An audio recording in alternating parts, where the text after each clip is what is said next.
Something that appears to be an absolutely insane story that is currently developing. At least I recently came across it on X. I've got a few sources and I have a quote from someplace that is going to prove, in my opinion, very, very fruitful in the argument against this stupidity. In an article titled "Family Says Cincinnati Children's Won't Put Unvaccinated Daughter on Heart Transplant List." Cincinnati Children's is a hospital. So a family is coming forward saying that the hospital won't put their daughter on a heart transplant list, refused to give her a heart transplant because she was unvaccinated against COVID-19. From Cincinnati.com by Victoria Morwood, we get the following. An Indiana family says Cincinnati Children's won't put their 12-year-old daughter on its heart transplant waiting list because of her vaccination status. Janine Deal, who is related by marriage to Vice President J.D. Vance's half-siblings, said the hospital requires her daughter to receive COVID-19 and flu vaccinations, which Janine and her husband are unwilling to do. The couple adopted Adeline from China when she was 4 years old. Adeline was born with two heart conditions, Janine said, and they adopted Adeline knowing she would one day need a heart transplant. Janine said Adeline had been receiving treatment at Cincinnati Children's for almost 10 years, and they hoped she would receive a heart transplant because they consider it the best hospital in the area. Now,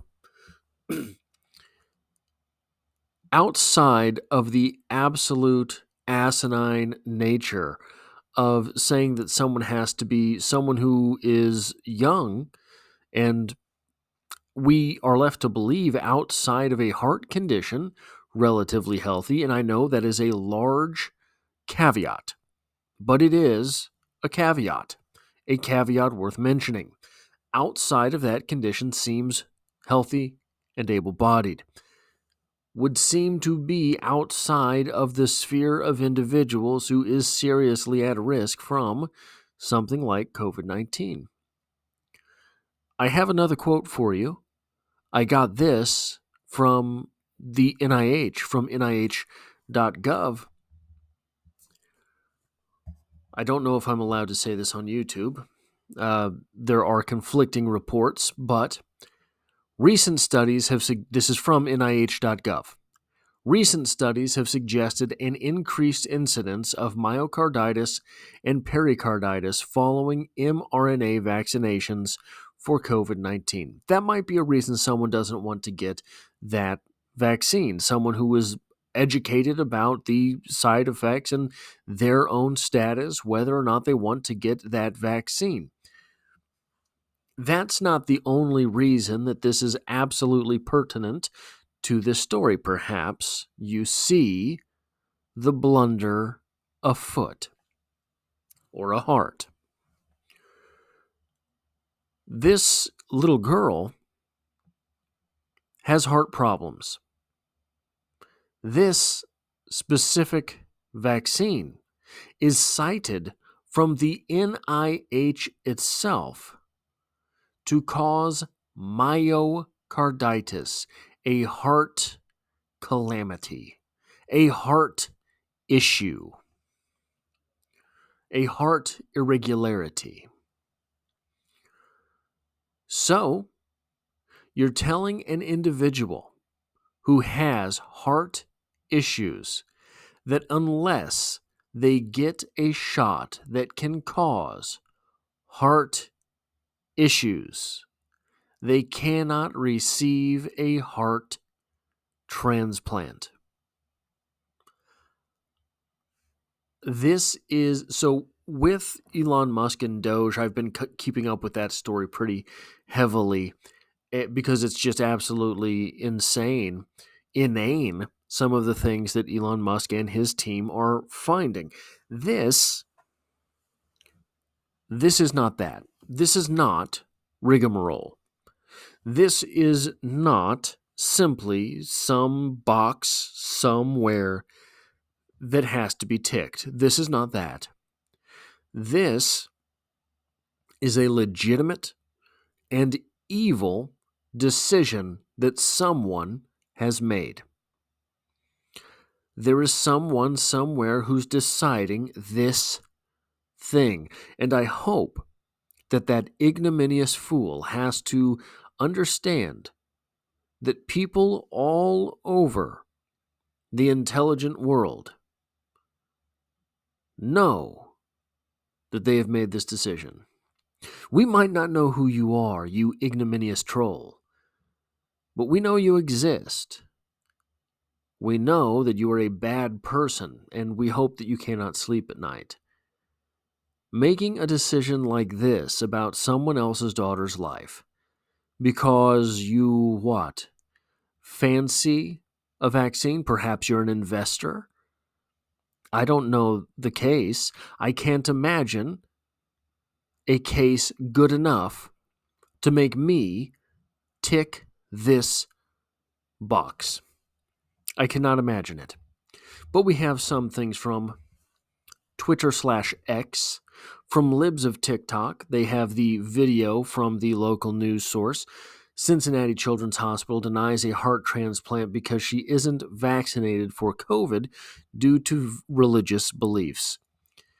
And a person who apparently dresses up like a cowboy for fun. I don't know what that individual would do for a living.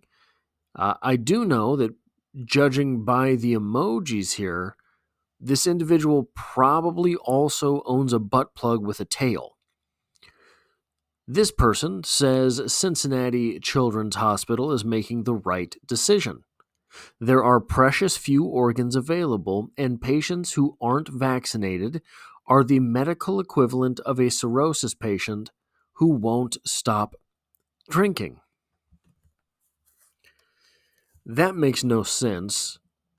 You, sir, are an absolute fool, and to equate not getting a vaccine to not stopping alcohol is in the least irresponsible.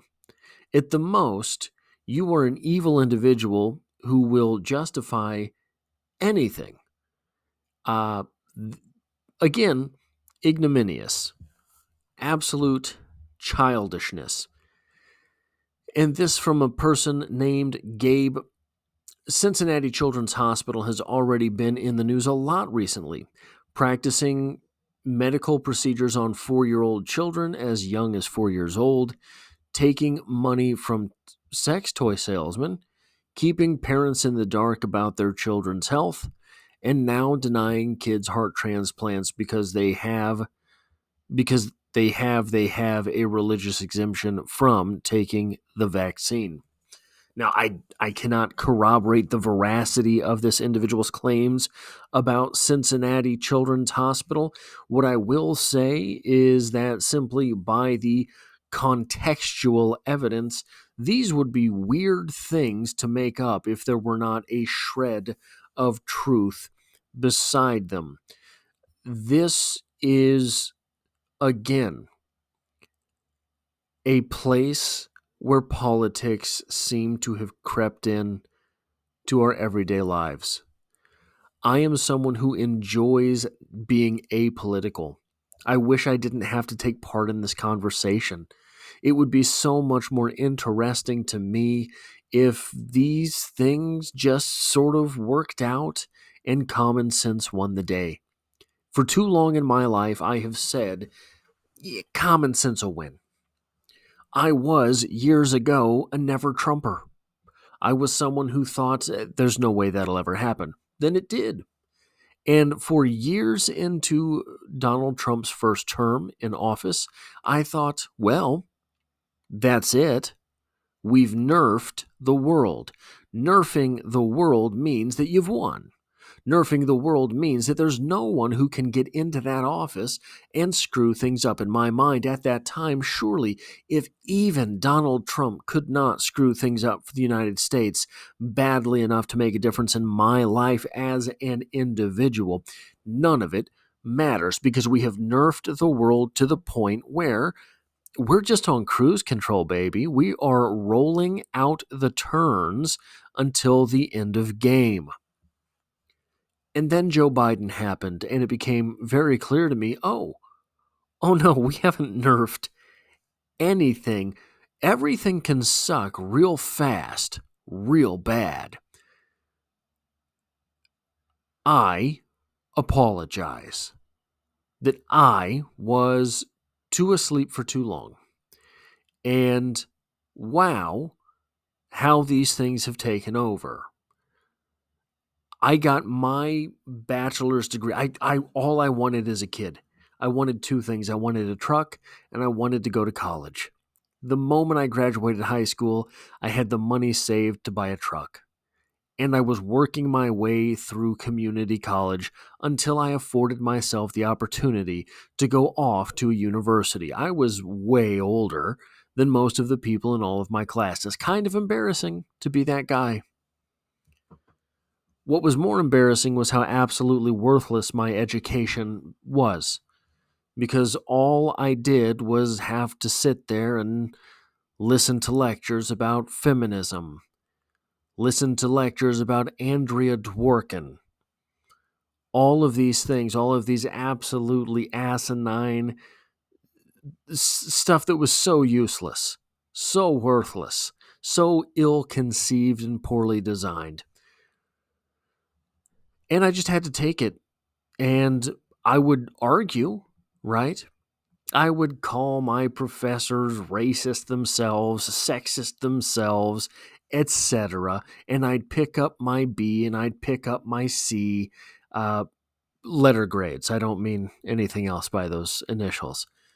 I would pick up my middling grades and eventually I graduated with an absolutely worthless degree. I should have known then that there was no stemming the tide. I should have known then that this thing had gotten so out of control that there was no reining it in. I should have known then, but I did not. I thought that this was just what happened at universities. I had no idea that it would be mainstream within 5 years. 3 years, really. I had no idea that it would be the primary cultural tipping point within a half a decade. Boy, had it been. Boy, has it been since. A lot of the nonsense that we are seeing is nonsense that is not without precedence. It feels that way. It feels without precedence because whoever would have thought, oh, yeah, we can deny a 12-year-old girl a heart transplant because she doesn't take the medicine we like.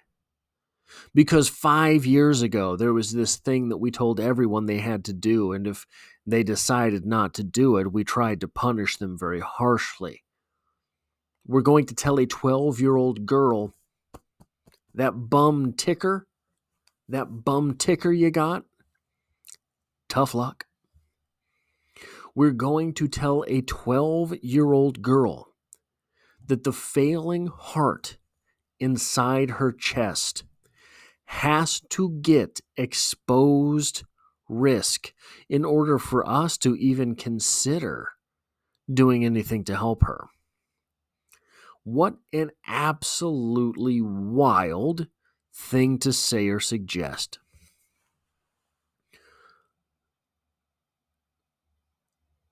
I think that we only get this far through too many people too often making zero decisions. Whoever this fool is at Cincinnati Children's Hospital, this absolute piece of garbage who is ticking that box. If at one point someone with a formidable argument had stood up to them in some aspect of life, they wouldn't be doing this. I believe that. I believe that. We always, and I'm saying this to myself as well as anyone, as much as anyone, we always have to take the argument where the argument stands to be had. That is all I have for this video. If you like or appreciate what I do, hitting a like button really does help me out. If you find yourself here by chance but not design, this is the sort of thing I do on the channel. Consider hitting the subscribe button in order to stick around for more, and as always, I hope to see you next time.